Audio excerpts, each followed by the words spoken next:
of discipline to a kind of disillusionment, a sort of internal despair, which found its compensations only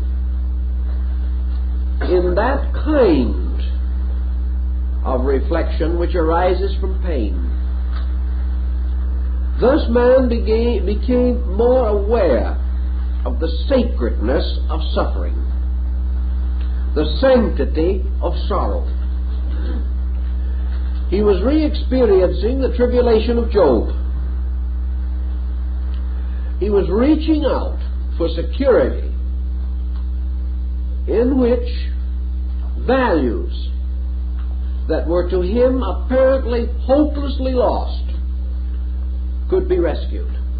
Such certainly was the state of Syria and the condition of the Jewish people at the time of the beginning of the Christian era. Their sorrow, their misfortune, their tribulation can be traced in such movements as the Essenes, the Therapeutae, the Johnanites, and the Nazarenes. Orders of resignation, movements of acceptance of sorrow, movements in which patience had to become important. But it could not be merely the patience of Job. It had to be patience with hope. Patience with something greater than disillusionment or despair. Thus we had, among many of these peoples, in fact nearly all of them, the rise of a messianic concept. For example, the transformation of Taoism in China was due to the rise of what might have been termed new prophets. A Taoist mystic spearheaded this change. A Confucianist mystic spearheaded the translation of Confucianism from a philosophy to a religion. A Hindu Buddhistic mystic and a group of arhats were responsible for the change in Buddhism. Persian mystics were the ones who brought about the transition in the cult of Zoroaster. And through the Near East, and even through Greece, and to a degree in the Roman Empire, small groups of mystics were the ones upon whom descended the burden of preserving human hope. Mysticism, psychologically, always involved in introversion. Mysticism was the natural outlet available to persecuted minorities who had no hope of the material improvement of their state. Peoples disillusioned completely, or nearly so, because it seemed that in every way their gods had failed them. The only answer lay in a further reestimation of self, a further emphasis upon the possibility that the individual had failed God. And the moment this becomes strong, we have asceticism. We also have monasticism. And finally, tremendous programs of repentance. Against this first tendency, a balance of factors was also introduced, consisting of the Syrian gnosis and the Alexandrian gnosis. Both of these were originally philosophical movements that were almost immediately transformed into mystical movements. The restoration of Platonism in Alexandria was Neoplatonism, a mystical interpretation of Plato. Everywhere mysticism. a contemplative solution to the emergency. Mysticism was also a defense mechanism, because it was the only way in which the individual could detach himself psychologically from the pressure of his time and retire into values which he regarded as essential to his survival. Thus we see that the very pressure of things brought about a tremendous crisis, a crisis like a motion from childhood to adolescence, or a shift from a strongly objective to a strangely disturbed subjective state of existence. Mysticism stepping in therefore required a completely new estimation of eternal values. Mysticism could not attack the chronicle or the annal, or such phases of history as did exist. Mysticism could not disprove Plato. It could not disprove Aristotle. Buddhistic mysticism could not disprove Buddha, nor Taoistic mysticism disprove Lao Tzu. Nor could these mysticisms rise in violent antagonism against the whole common experience of the race. This was not conceivable. These mystics would not only have been exterminated, but utterly ridiculed, had they departed from those things man had already experienced to be true. So what happened? Mysticism became a new unfoldment, a sequential examination, a penetration into the substance of previous appearances. Thus mysticism became a new explanation for an existing and accepted fact, circumstance, or truth. Your mystic, then, whether it be in India or China or in the Near East, stated firmly that he did not come to destroy the prophets, but to fulfill the prophets. Man resolved to build turned into himself. The moment he did so, he found a new light radiating from himself to his own beliefs. He began reading his own sacred books with the light of his own experience rather than the light of traditional experience. And in this procedure, began to feel that these books had never been truly understood. He gave them new meaning. He gave them new importance.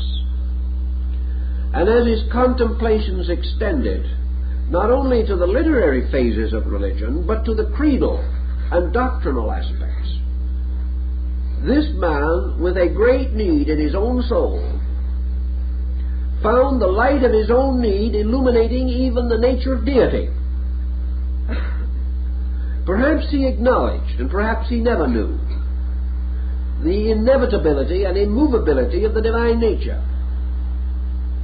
All he knew was that it seemed to him that he had come nearer to a deity whose essential nature was nearer to the human need. This pattern led to these tremendous motions of reformation. A further demonstration of that is, of course, that in the first century, the Roman persecution of the Christians, though not perhaps as fantastic as we like to believe from a prejudiced point of view, was certainly severe enough to require great fortitude on the part of early believers. These early believers, however, possessed this fortitude because they had moved from traditional focal points to internal, mystical, personal experiences of the fact of God. Thus the deity that had lived upon the Olympian heights now lived more nearly and more really in the heart of man himself. Confronted with an outside emergency, the person was required to turn to the only strength available and achieve what the Neoplatonists termed the victory of self over circumstance. At the first century, the circumstances were bad, the worst that a highly cultured people had ever known. Therefore, the need for this victory was the strongest and deepest they had ever experienced. And out of the impact of the great need and the growing enlightenment of the people, for they had already enjoyed the great cultural advantages of classical civilization, came a new chemistry, the chemistry of the philosophical type of mind, meeting an emergency which philosophy could not solve, and using its philosophic insight to move on to a spiritual perspective. This type of situation, having been widely disseminated, we must assume to represent a valid step in the natural unfoldment of man. When Hegel, therefore, makes the Christian dispensation the order of human love, or man's love for man and his respect and affection for deity, he presented the early Christian with a challenge that was perhaps greater than he could bear. Human adolescence has as its essential nature exactly the same thing. For human adolescence is a motion of the individual from the extraversional processes of growth towards a depthening of his internal nature by which he becomes capable of love, whether it be human love or divine love. Therefore, emotional integration is almost certainly an essential part of man's growth in love experience. So we have an era in which this experience became first a problem, then a burden, and finally an opportunity for an aggressive and excessive possessiveness in the name of love, which was the exact perversion of the original principle, but man himself, in his own growth, passes through precisely these difficulties. Love moves from mere exuberance of emotion gradually through excesses of one kind or another to the final clarification and purification of itself. And that, to a measure, was the problem that faced these 6 centuries. And to make this pattern solid, strangely enough, the cycle of the Phoenix gave the people precisely 600 years in which to achieve their end. For within this measure is the crest, decline, and fall of the Roman Empire, which had become the shelf or foundation which supported the pattern.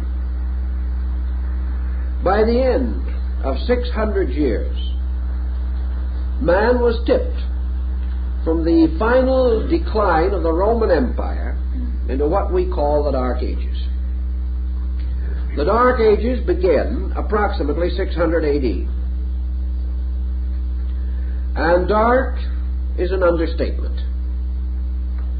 So seriously deficient were these periods, which we call the Dark Centuries, that we scarcely have a reliable historical record of them.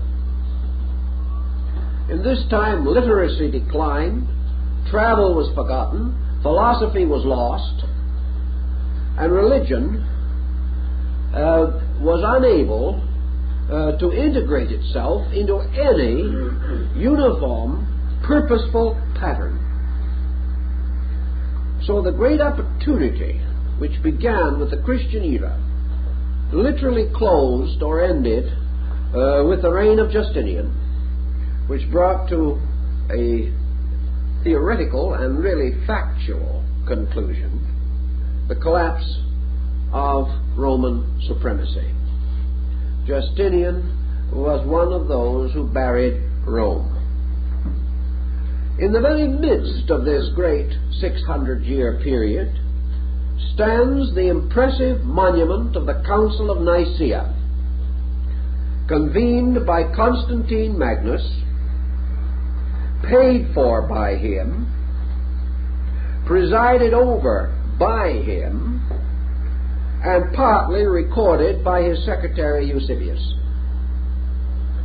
It is clearly noted that Constantine personally paid the expenses of the delegates, including handsome maintenance in his palaces and estates while they were present.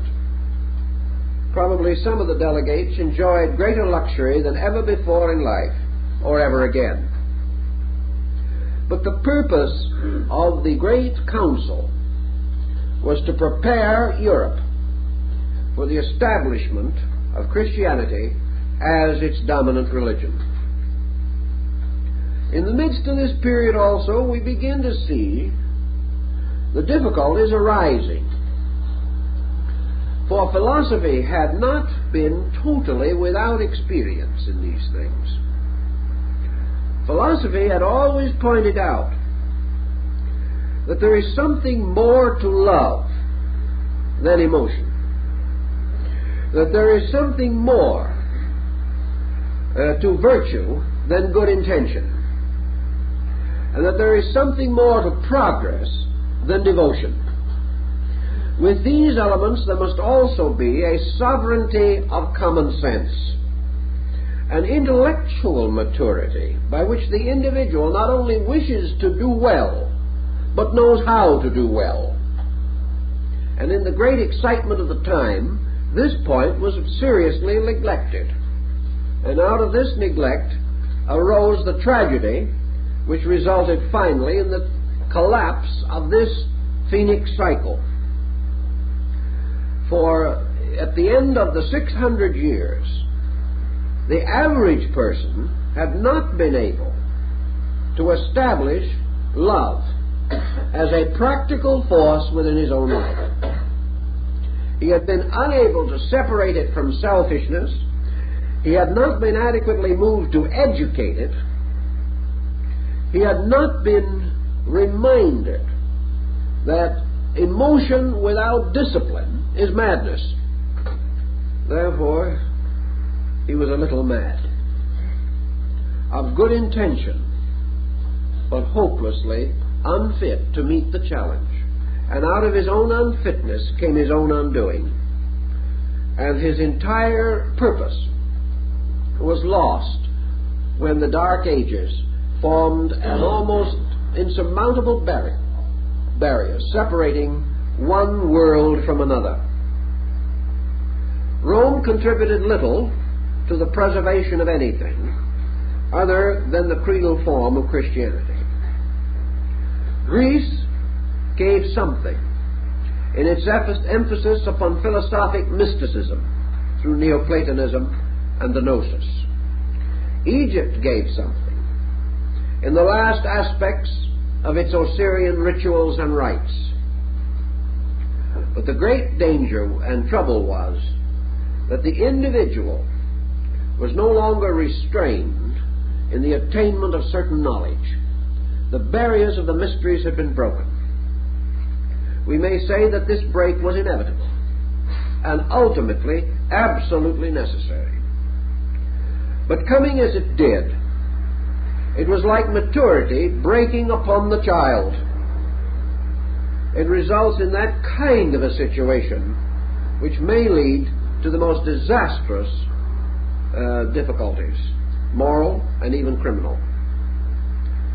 The strength of the people under these crises depends largely upon the traditional background and the strength of their moral and cultural discipline. This was further impeded by the fact that the Roman attitude changed the level of human progress, emphasizing more and more the rights of the so-called underprivileged group, so that gradually the underprivileged group became the militant custodian of doctrines which it could not comprehend. All of these things gravitate together, and the crisis becomes finally personified, for we discover always in nature that the sorrow of man produces the man of sorrow, that the disaster has within it the inevitable remedy of itself.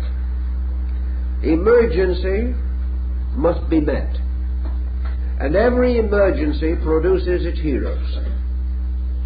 The great emergency, converging in these different areas, produced outstanding individuals. And in the Near Eastern era and area, this great emergency produced the Christian dispensation and the heroic personalities and leaders of what we know as the Apostolic Age, or the first great circle of devout human beings following after the dispensation which had been established, becoming the great evangelists of it. Many of them persons whose sincerity and force of character cannot be denied, but whose abilities were in various ways limited. Perhaps the most articulate spokesman of this period was Paul of Tarsus. Obviously, when you cut, as one of the ancient fables tells us, a sail according to the wind, the ship will travel. And the growth of mysticism, or an intensive simplification of religious procedure, was almost immediate. We can again recognize that religion always flourishes in an emergency. Man finds strength to believe in God when he loses strength to believe in himself. When he is no longer able, or believes that he is able, to carry the world himself, he returns it with some proper apology to its Creator. But while he is getting along well, he is Lord of all he surveys. Thus, the great critical period resulted in men turning to religion, just as today we have had a magnificent efflorescence of religion following the episode at Hiroshima. Man suddenly discovering an atomic bomb which might threaten his own survival entered into a prayerful mood, and will remain so as long as his scientific progress endangers his survival. In this emergency, he turns back to his ethics, back to his morality, back to his philosophical institutions. In the Near East, the collapse of the Jewish monarchy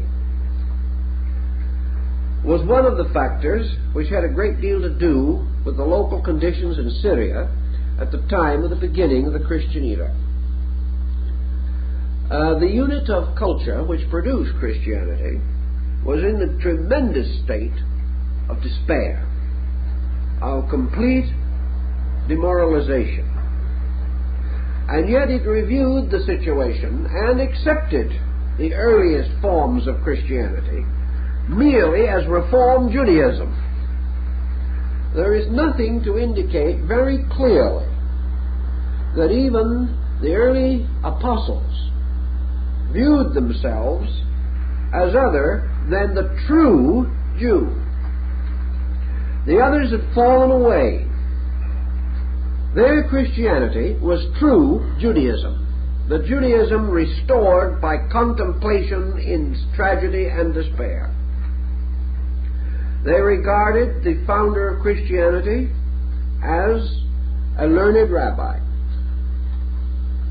a young but remarkable member of the great Sanhedrin, one who supported his own beliefs and ideas in the most approved manner by frequent reference to and quotation from the great authorities of the Old Testament. This situation resulted in early Christianity taking in relationship to Judaism much the same position that Lutheranism took to Roman Christianity. In other words, it was a reform. The way of the reformer is always difficult, and he is not infrequently a martyr, because his reform will not be accepted by all, even of his own people. Gradually, however, it appears that Christianity divided as early as the 1st century. In fact, the division is already traceable in the Gospels themselves. To one group, Christianity had to be the fulfillment of the law and the prophets. This might well be termed the Syrian school, and has been so called. To these people, as is also pointed out in the Gospels, the salvation of Israel, the preservation of Israel, the restoration of Israel, was dependent upon the restoration of the throne of David. Hence the effort in the genealogies to indicate that Jesus was descended from the house of David, and was indeed a lion of the house of Judah. Also, the emphasis found among the apostles, perhaps the emphasis that most swayed Judas Iscariot, the belief that Jesus must be proclaimed historically, dynastically, King of the Jews. Even in this time, even though he affirmed that his kingdom was not of this world, the majority of the persons who followed him in that cycle were undoubtedly convinced that he had come to achieve the restoration of the sovereignty of the state of Judah. Now, this situation was, of course, immediately subjected to another frustration. The martyrdom of Jesus, the scattering of his disciples, led to the inevitable realization that one of two things had to be true. Either he was not the promised Messiah, because he was not crowned with the crown of David, but with a crown of thorns. Or else there had to be a great and valid meaning beneath his words when he declared that his kingdom was not of this world. There had to be the tremendous transition between the historical Jesus and the mystical Christos, or Messiah. That phase of the doctrine, which dealt theoretically and even practically with the creation of Christian mysticism and Christian philosophy, derived essentially by a blending of Syrian mysticism and Platonic philosophy. This moved into the Greek sphere of influence, perhaps indirectly at least, as a result of the ministration of Paul. And by the year AD 50, there were two distinct Christianities already clearly marked. So clearly marked that it would require centuries before these streams could be brought together. And this, the first really great effort to bring them together, arose in the late period of the medieval epoch, probably the end of the 16th and the beginning of the 17th, to reach its final flowering in such movements as the New England Transcendentalists in the United States. It's a long arc of pattern. But by, as we say, by AD 50 and even a little earlier, we had Hellenistic Christianity, which was essentially mystical consolation. The Christ in you, the hope of glory. And we had the Syrian Christianity, which was still attempting to emphasize the Judaistic interpretation of the Christian dispensation. In other words, the Syrian school was moving the faith back into Judaism as a schismatic group or as a reformed group, hoping sincerely to broaden the foundations of Orthodox Jewish belief. The other group finally broke away entirely from Orthodox Jewish thinking, with the result that today St. Paul is regarded as having been responsible for Christianity breaking with the Jewish faith and emerging as a totally independent religion. This in turn means that our ancestors or forebears back in that time had a choice of their religious direction.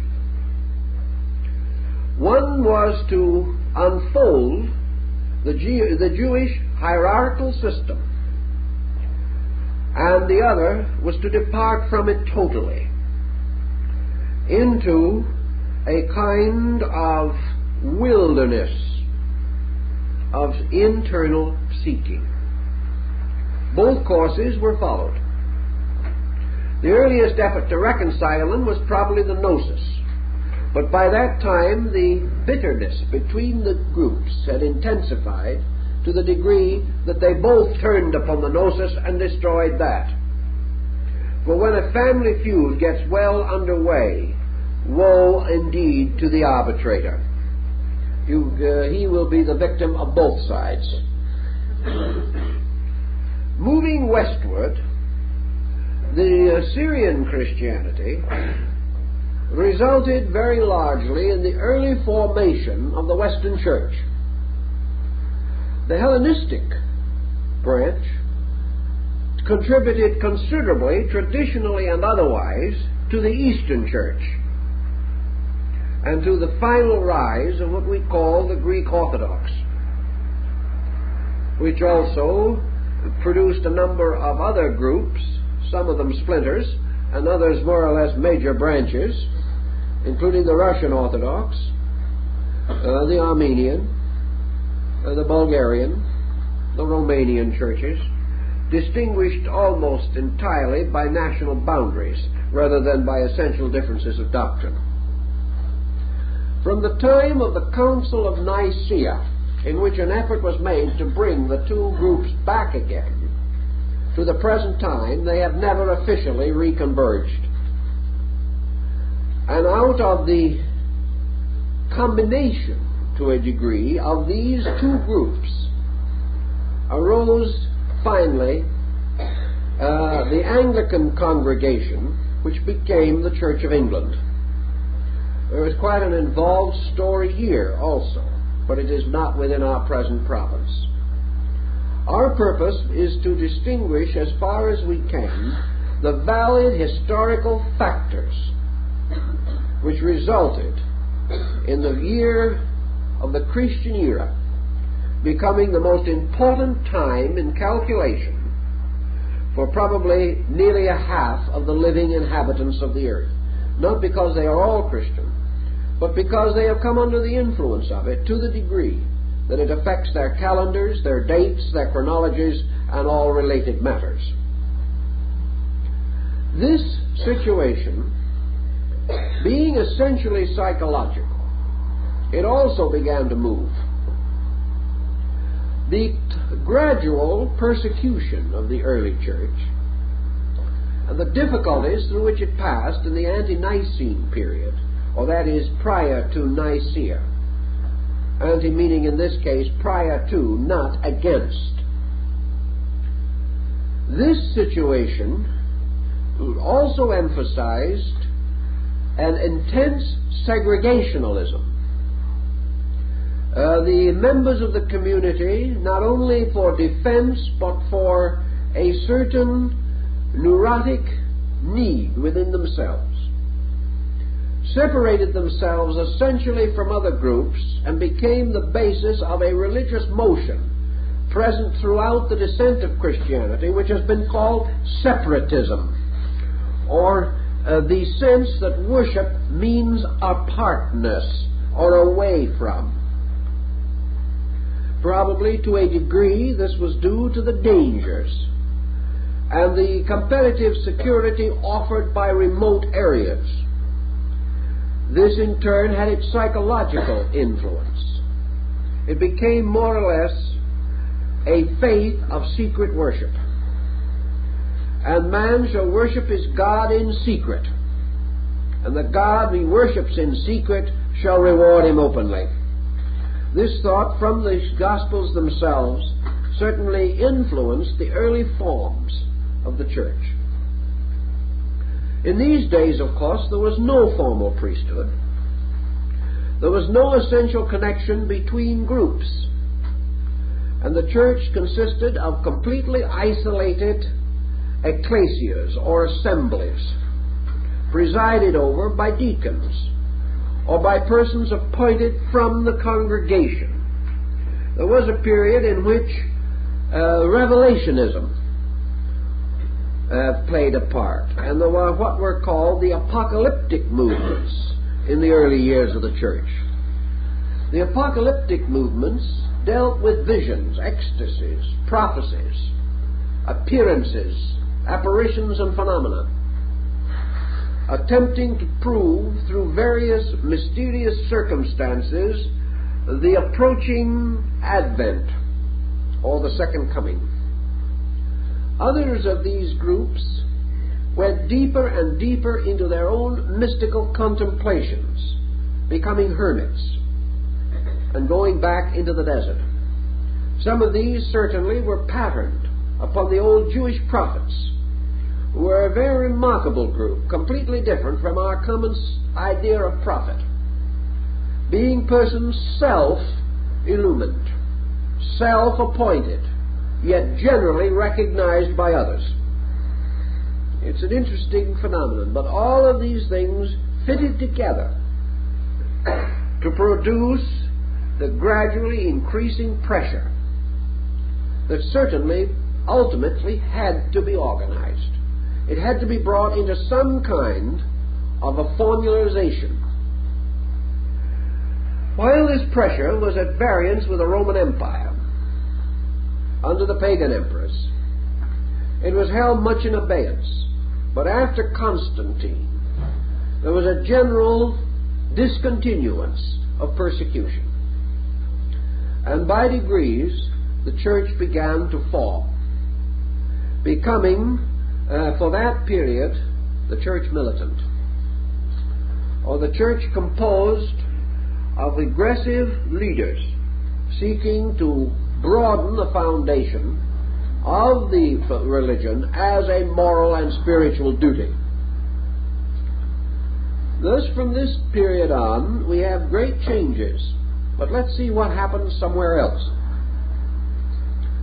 In India, particularly, the motion began there, but it moved almost immediately to China. We find the rise of the concept of the Mahayana, or the great vehicle, the ship of salvation. We refer to certain parts of a church as the nave. And this, of course, actually means the ship. The Mahayana refers to Buddhism as the ship of the doctrine. And in early Christian religious art, the Christian faith is frequently represented as a ship. and is often so pictured upon what is called the fisherman's ring, or the ring of the papacy. Usually a ship is so represented as the symbol. This ship of the doctrine in India, China, had as its primary purpose the broadening of the foundation of human redemption. Salvation was no longer to be the result of a peculiar dispensation available only to those following certain extreme austerities. Salvation was no longer only for the individual who attained righteousness by his own efforts. Salvation was bestowed, or was a common birthright, and the individual could be saved in two ways, either by doing good or by repenting evil. This became a basic element in Mahayana Buddhism. And within 200 years, the deity Kuan Yin, the Buddhist equivalent to the concept of Mary, or the Holy Virgin, had gained tremendous dominance throughout Asia as the symbol of pure motherhood, pure love, and the ultimate forgiveness of sin. For to this deity was given the right to make men whole again through repentance. Prayers might then be addressed to this divinity, who was gradually transformed from a male deity of India into a female deity in China, Japan, and Korea. Thus the Mother of Mercy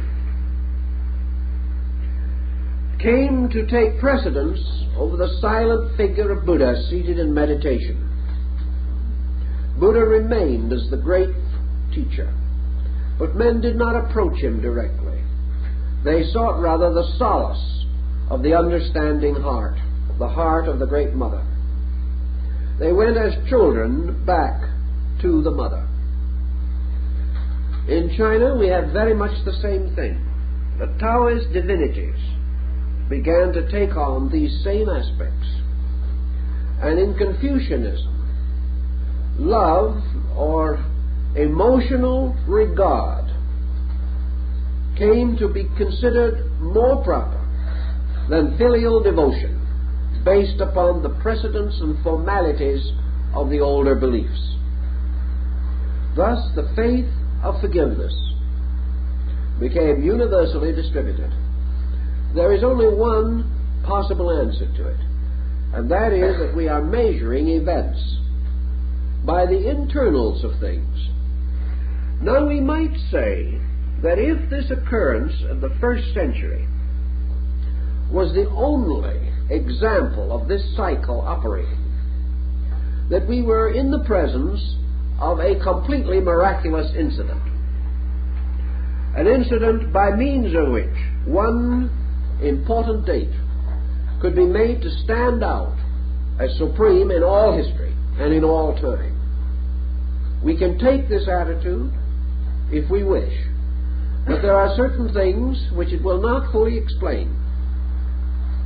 One is why it should have simultaneously occurred among entirely different peoples of different beliefs. And the other thing is that this incident should, as far as its essential value is concerned, this representation of an internal motion from one condition to another, this crossing over from a way now past to a way to come, this evidence of a maturing within consciousness, this evidence is repeated periodically. Therefore, we are not in the presence only of one isolated occurrence. We are in the presence of an occurrence that with almost equal intensity occurs every 600 years. Thus we cannot affirm it to be absolutely unique. But But we can affirm with the mystic that it represents a positive growth of consciousness, a step in the great maturing of a creature, a compound being made up of generations, of histories, of cycles, and perhaps even enclosed within the broad pattern of the Eastern concept of rebirth. History comes to these critical focal points and from them moves forward. The great value of Christianity was stated at the beginning of the era. In other words, the cycle begins with the advent of the teacher. And from that advent on, the purity and clarity of the original revelation gradually but relentlessly declined. The same was true 600 years earlier, when those persons living approximately in the 6th century BC, Confucius, Lao Tzu, Buddha, Zoroaster, Spetama, and Pythagoras, they formed the great challenging notes for their own people. And gradually these doctrines also declined until at the end of 600 years they had all reached a critical state of declination. They had all declined to a degree in which either reformation must come or extinction was inevitable. Then in this critical moment, a complete revitalization through reinterpretation. This pattern again follows through into the next cycle, for it is approximately 600 years from the beginning of the Christian era to the rise of the Muslim world. And of course it is this subject which has to be our primary consideration in the next of this series. But we'll never for one moment assume that the rise of Muslimism was an isolated phenomenon. It was not. The rise of Muslimism corresponds almost completely with the decline of Christianity as the result of the conflict of the great church councils, the synods. These tremendous council meetings, continually pressing conformity and orthodoxy, resulted in the continuous restoration of schisms. In other words, every time there was a council, there were more rebels. Every time something was declared to be absolutely essential as an article of faith, somebody said, "I don't believe it."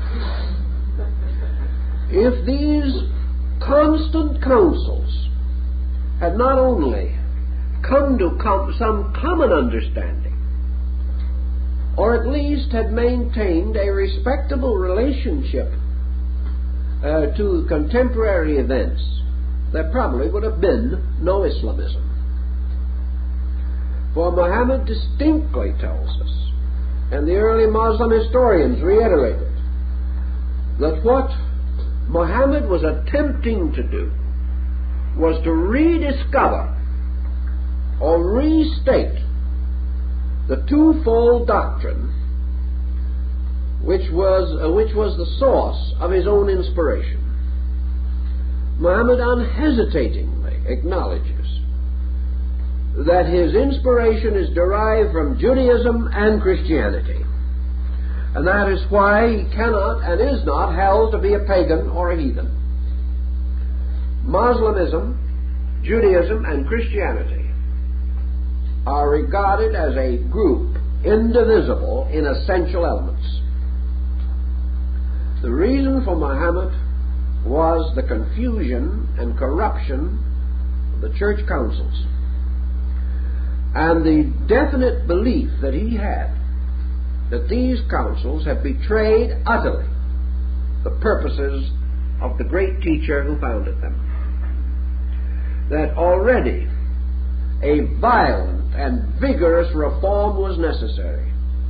or the whole world would collapse religiously.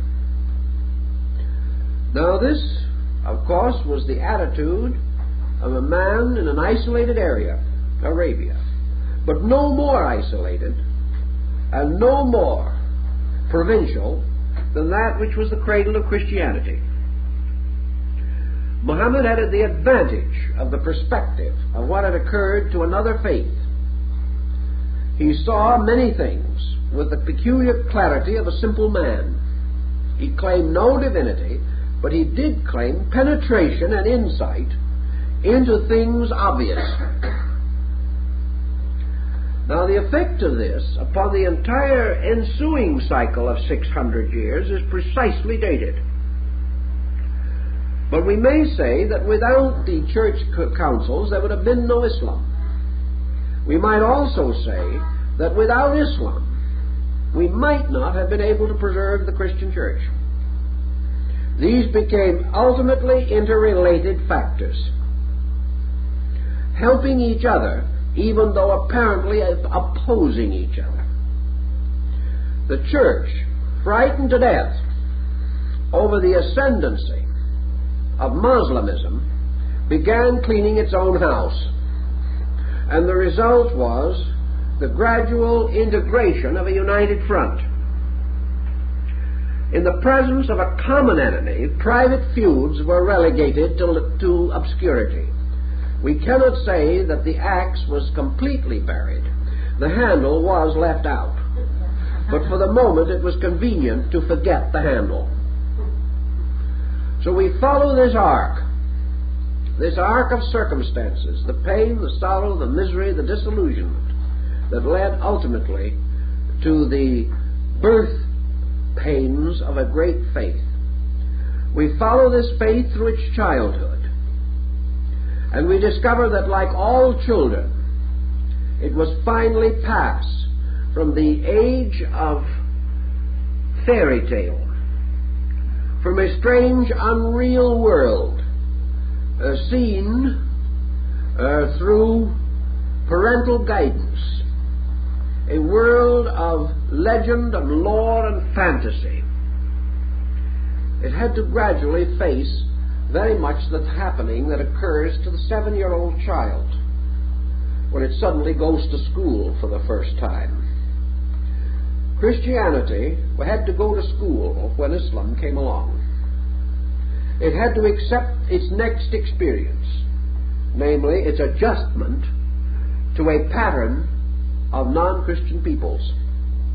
It had to begin to explore the vastness of an intellectual universe that extended far beyond. So we find with the rise of Islam this tremendous motion, and what? 600 years later, this entire motion consummating in the Crusades. The Crusades, which changed Europe, Asia, and North Africa. The Crusades which destroyed feudalism. The Crusades that gave the world education.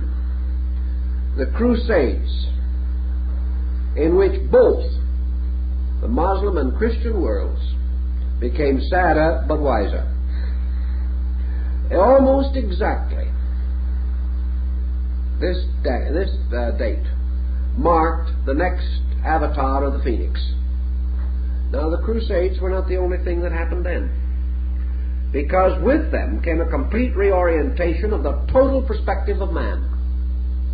Thus, this Phoenix cycle presents these periodic emphases and reminds us that there has to be a growth pushing things from within, a growth that moves upon an approximate cycle of 600 years between each of the major steps which it must take, and that therefore this measures the collective integration of mankind on an ascending series of levels. So next time we have to begin to study the world of Islam, what it meant, what it did to Christendom and for Christendom, and how it began the integration of the great systems of Christian philosophy that were to mark the next era, and so on. Christianity went through every cycle of the Phoenix, following its own inception, and must, we assume, continue to do so.